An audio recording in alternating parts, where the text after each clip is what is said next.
Okay. So it's a short review of the SHAC procedures and workshop ground rules. So at our first workshop, Bill Lattis provided us with an extensive training on the SHAC process. Today, I want to repeat a very short summary on what he presented so that we have a common level of understanding, and also because we have some brand new participants that are attending these workshops for the first time.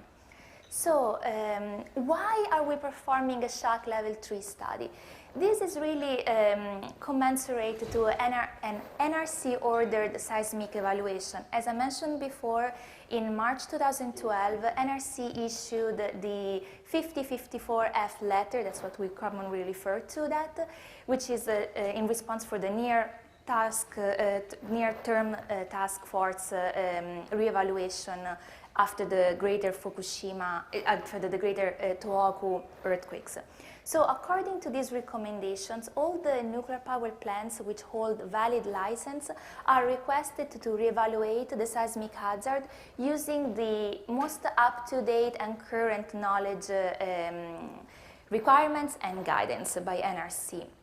So the Western US sites have been ordered to complete the evaluation of the updated site-specific ground motion response spectrum by March 2015. This is an excerpt of the 5054F letter, where it's clearly stated that the plants located in the Western United States should embark a SHAC Level 3 study using practice which is consistent with the latest guidance available by NRC, which is the NUREG 2117 practical implementation guidelines for SHAC Level 3 and for hazard studies. Okay. The SHAC guidance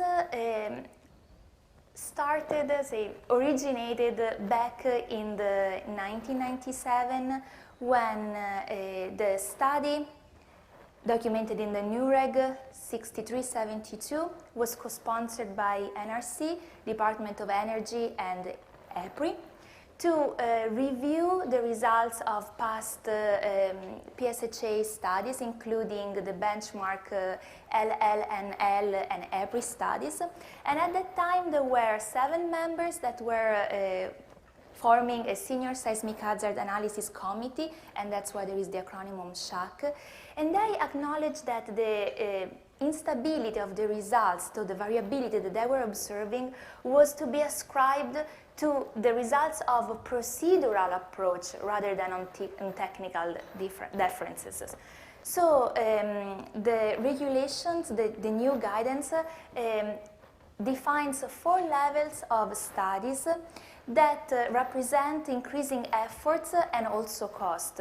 And that is really to provide a methodological guidance on the process for incorporating uncertainty from the informed technical community. That's what we will be repeating often and often. And that is the methodology for capturing the center, body, and range of the technical defensible interpretation. We are commonly referring to as the CBR of the TDI, and again, you will be hearing that over and over throughout this workshop. But what we're really after is to make sure that the full distribution of our uncertainty is fully captured, documented, and embodied in our ground motion model. Okay. So the goals of this SHAC process is really to promote an interactive debate and learning in a highly structured settings. So there are 2 main phases that contributes towards the development of the ground motion model, and they are the evaluation and the integration. NUREG 2117 defines evaluation as the consideration of the complete set of data, models, and methods proposed by the larger technical informed community that are relevant to the hazard analysis. And by integration, it is referred as to the representing of the center, body, and range, so the entire distribution of the technically defensible interpretation in light of the evaluation process. SHAC guidance defines specific roles and responsibilities for the participants. So there are evaluator experts who are asked to provide an impartial and objective assessment for potentially applicable data, models, and methods. There are integrators who develop logic trees that capture the full range of defensible models, that capture the CBR, the center, body, and range of the defensible models and interpretation. These two roles are usually combined in the TI team members. They interact with resource experts and proponent experts during workshops. Resource experts are experts with particular knowledge on a relevant data set, method, or model. Proponent experts usually advocate a particular hypothesis or technical interpretation. They often promote models that they developed. Then we have specialty contractors who are supporting the project execution by retrieving data, undertaking some analysis that can be used to inform the evaluators, the TI team.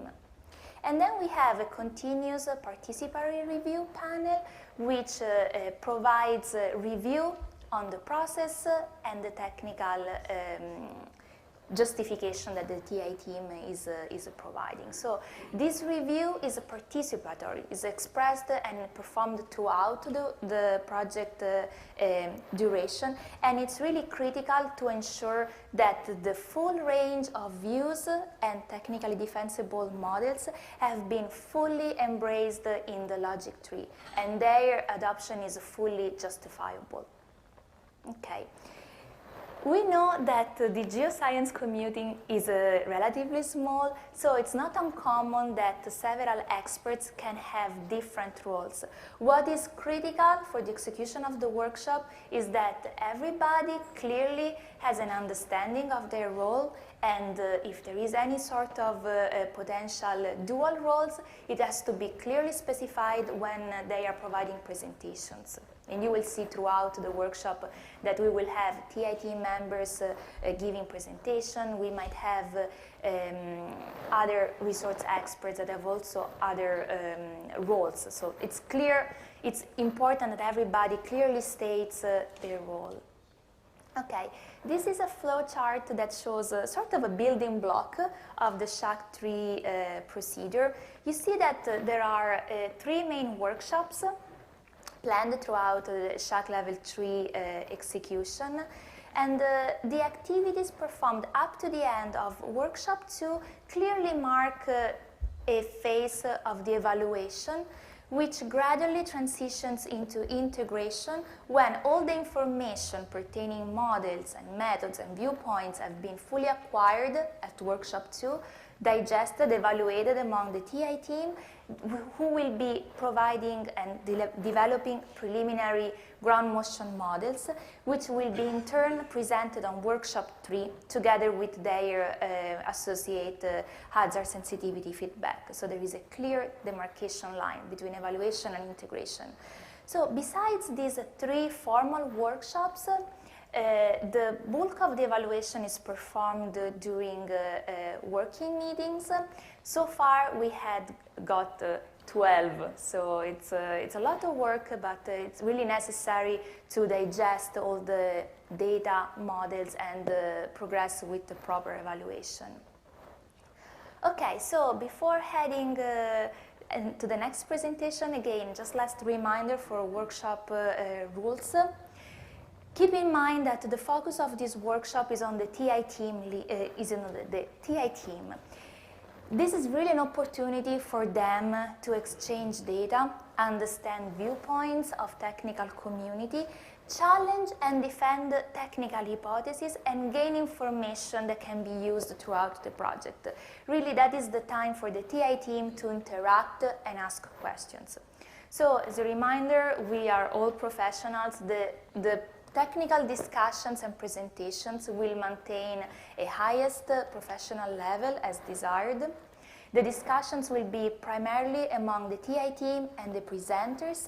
All the others will be considered as observers, with the caveat, of course, that if we haven't recognized somebody with a particular expertise before, please come talk to us and we'll see what we can integrate in these discussions. And then is the TI team that runs the workshop and is responsible for keeping the schedule. So just to maintain the schedule, I invite Norm, our next speaker, on the podium, and he can go over the